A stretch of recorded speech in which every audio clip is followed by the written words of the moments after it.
This is chapter 5, verses 90 to 92.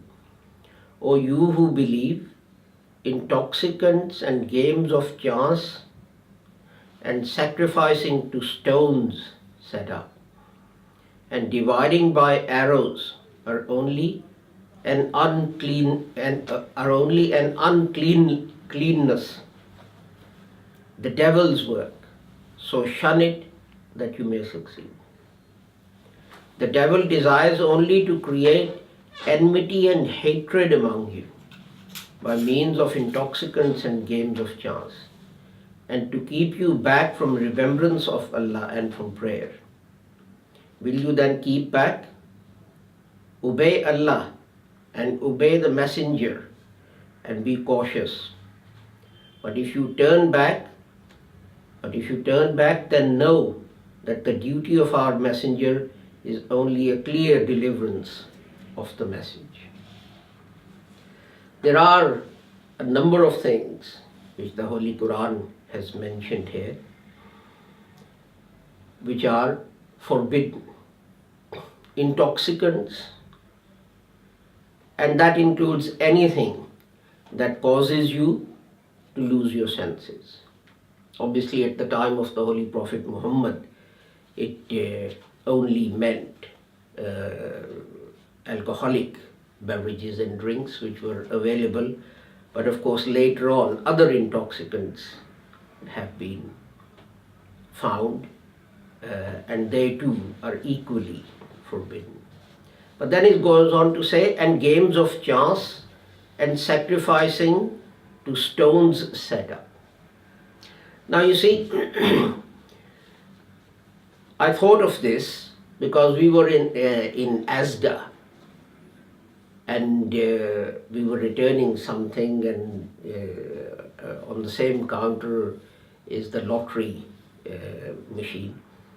And this lady went up and she paid to buy, I think 10 or 15 pounds or whatever it was worth of lottery tickets, and paid by credit card. And I thought, you're buying lottery because you want to win something because you don't have money. And the money that you don't have, you're borrowing from a credit card to pay for these lottery tickets. So once you haven't won anything, what will happen is this. You still won't have money, but you will actually owe someone else 10 pounds or 15 pounds or whatever it is. So you're actually in a worse position than you started off with. This is not very different from people who have one credit card and they can't pay the minimum amount on that, and they get round it. How? By getting another credit card and using that to pay the first one. For that month or in the short run, it may help, I don't know. I don't know how it helps. But certainly in the long run, all you're going to end up doing is owing money to two different people. And it gets worse and worse. It doesn't get any better. And I also remember seeing a program, and there was a discussion about gambling. And there were people there whose areas were blighted by these gambling shops, with one-armed bandits and betting on horses and betting on dogs and betting on God knows what else. And people were complaining. And interestingly, it's not the rich who go and put, generally, who go and put money on these things. It's the poor. Those who don't have anything go and bet on the horses or dogs or whatever. And their argument is, oh look, that one person won 20 million. Well, maybe. But have you counted the number of people who lost money? Why do you think these businesses and shops exist? Is it so that everyone becomes a millionaire? Or is it because they are the most profitable entities? Whether it's United States or United Kingdom or whatever. Gambling companies, establishments are the most profitable. And these people were saying, those that represented the gambling companies were saying, oh, we do this to help these people, we do that to help these people. Some people get addicted, so we have programs to get them off this addiction. But hang on. If you didn't have that shop there in the first place, that person wouldn't have gone into bet. That person wouldn't have become addicted. So first, you get someone addicted to whatever it is, and then you have programs to get them off this addiction. And this is what I used to say to people in my office and college and university and so on, that I do not see the logic of how Western society works. This is bad for you. So what are you going to do? Are you going to stop it? No, we are not going to stop it. We are going to let you carry on whatever this bad thing is. Taking it, doing it, whatever. And how are you going to solve the problem? We are going to then set up a program to get people off it. We let people drink, and then what we'll do is we'll pass a law saying if you drink and drive, you will be banned. But why let people drink in the first place? If you look at domestic violence, what is the greatest cause of domestic violence? It is that people get drunk or they get into terrible debt by gambling, and then they go home and there's a fight and so on and so forth. And this is what God goes on to say. The devil desires only to create enmity and hatred among you by doing these things. You see, what people fail to understand is that there is so much profit that is made by these companies. And in fact, that was one of the arguments that was used by one of these companies, that, oh, we pay such a huge amount in tax to the government. Well, if that is the reason for allowing something, then let's not ban anything, let's allow everything. Because when the companies make a profit, then they'll pay the government a tax. Well, unless you happen to be one of these big companies that will set up a company somewhere in Cayman Islands and claim that their UK subsidiary has been lent $10 billion and their profit is simply paid off to clear the interest on that $10 billion. So there is no profit and there is no tax, as we heard about Amazon and all these other companies and so on and so forth. But that is not the topic for today. The topic for today is gambling. The most serious thing about gambling is this. The Holy Quran says that man shall have only what he strives for. And what these people are trying to do is to get something, in this case money, that they haven't striven, they haven't tried, they haven't made an effort. And that is the most dangerous thing. That you create a society in which people think endeavor, effort, hard work are stupid things to do. The good thing to do is to sit in a pub and play on the one-armed bandit. And these These companies encourage you to do that. If you go to Vegas, you'll see that the rooms, well, they're not rooms, they're massive halls in which they have one-armed bandits and whatever else, roulette tables and so on and so forth. They're all on the inside of the building. There are no windows. So people sitting there, they can't tell whether it's day or night. You will also notice that there are no clocks on any of the walls. There's no means of telling the time on any of these machines. Why? So that you don't realize how many hours you wasted and how much money you wasted in these machines. Why do they want to deprive you of your sensory perception? Because they, in the hope, against this clear injunction of the Holy Quran, this verse of the Holy Quran, that you will only get what you strive for. These people are going to sit there all day, from morning until night, just punching these machines and putting coins into these machines and pulling the arms. You would have seen that even in the one-armed bandit halls in Vegas, they have big screens that announce that if you get these numbers, you're going to win $10 million or $20 million and so on. And people sit there and they do it.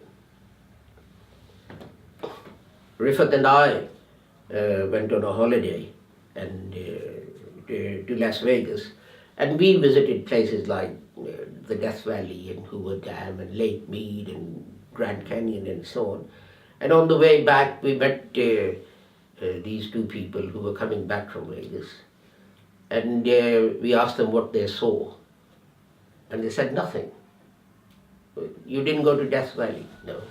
You didn't go to Grand Canyon? No. You didn't go to Hoover Dam? No.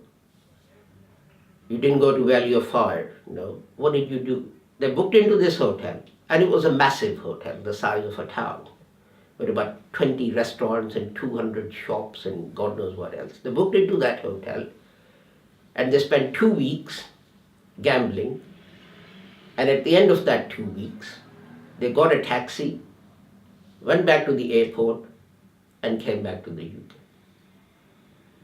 What is the point of that?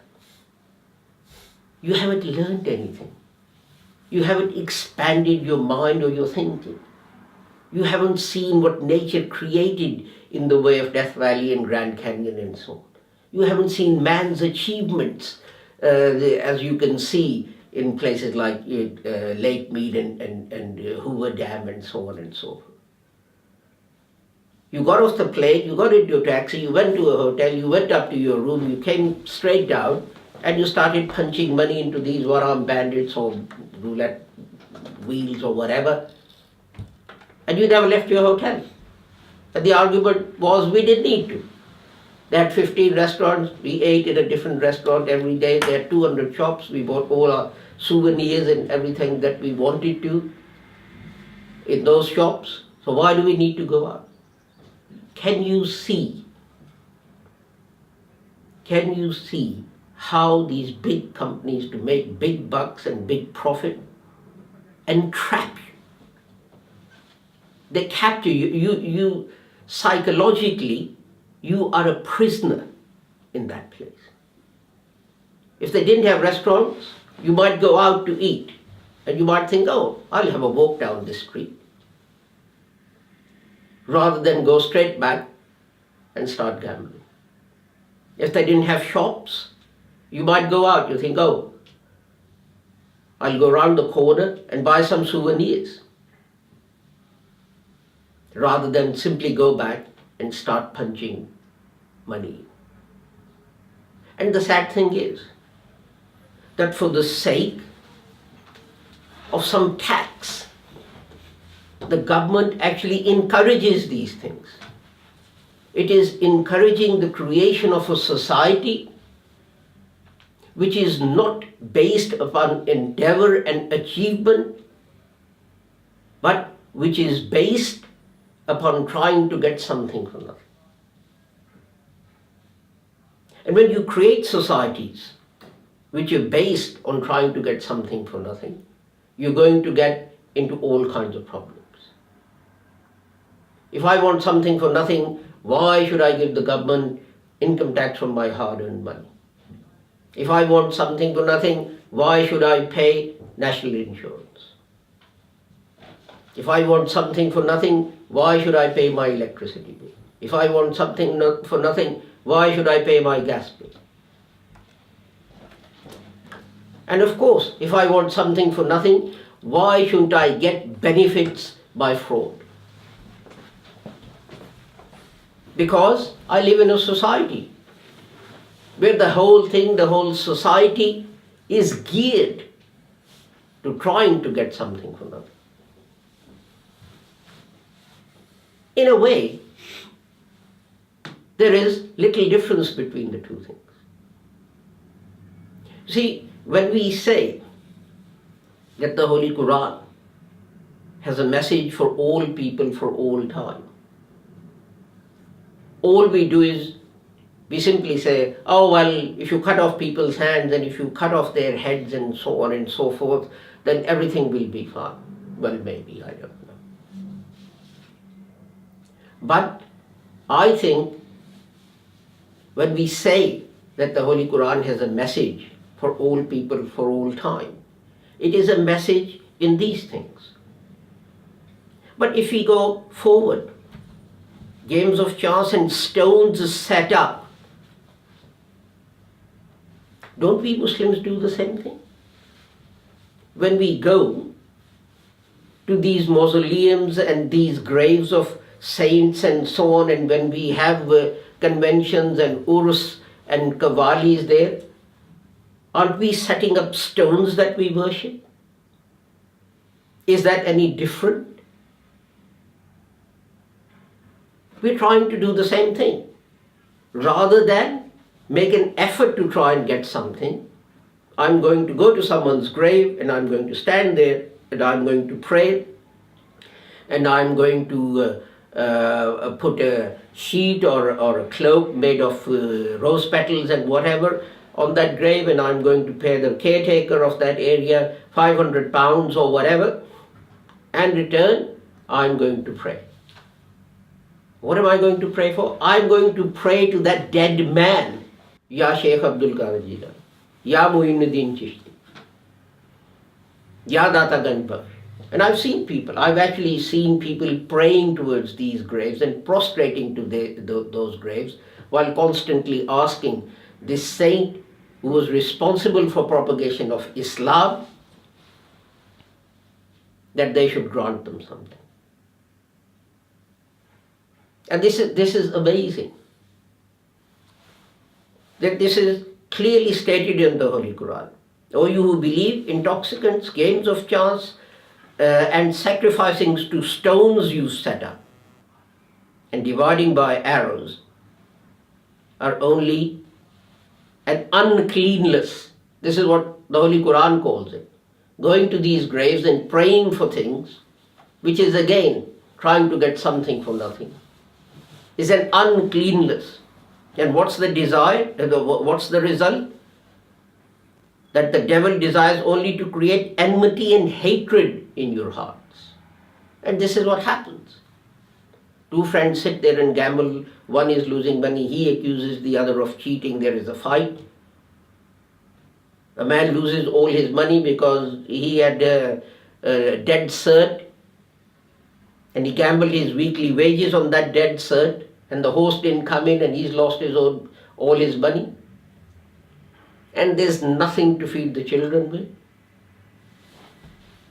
If you think these are exaggerations, come and sit with me when I give advice at Citizens Advice Bureau. And you will see that these are not exaggerations. These things are actually happening in this country and this society. People come to me. They've run up loans. And we're not talking about small loans. We're talking about 20,000, 30,000 pounds. In the hope, oh, I've lost 5,000. Well, I'll double the next bet. Why? because I got to make that 5,000 plus I want a profit as well. And the little thing that overall the society does not profit or prosper by gambling or consuming alcohol, or for that matter going to the graves of dead saints and praying and asking them for help. You will only be successful. That applies to any society, Muslim or non-Muslim.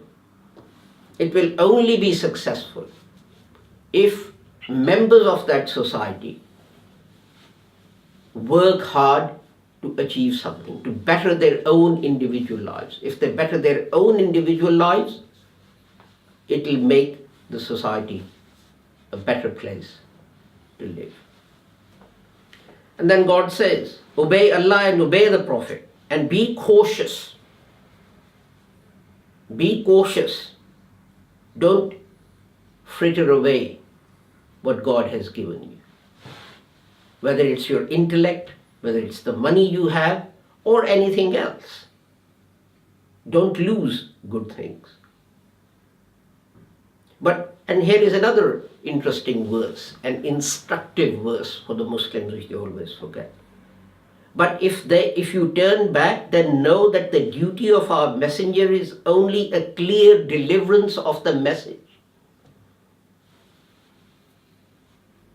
It's not Holy Prophet's duty to force you to do something. It's not his duty to throw you to the ground and beat you until you obey him.